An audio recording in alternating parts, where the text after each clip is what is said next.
सुद्धा आई होऊ शकते, एक पत्नी सुद्धा आई होऊ शकते, एक बहीण सुद्धा आई होऊ शकते.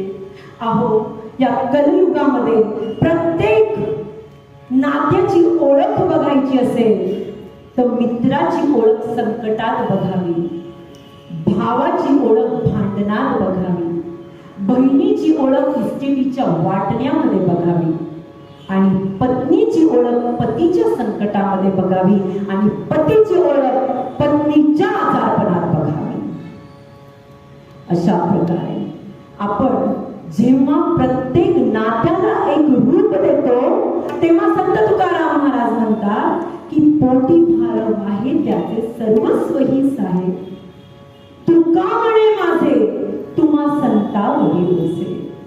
किती गोड वर्णन केलं तुकाराम महाराजांनी, किती गोड वर्णन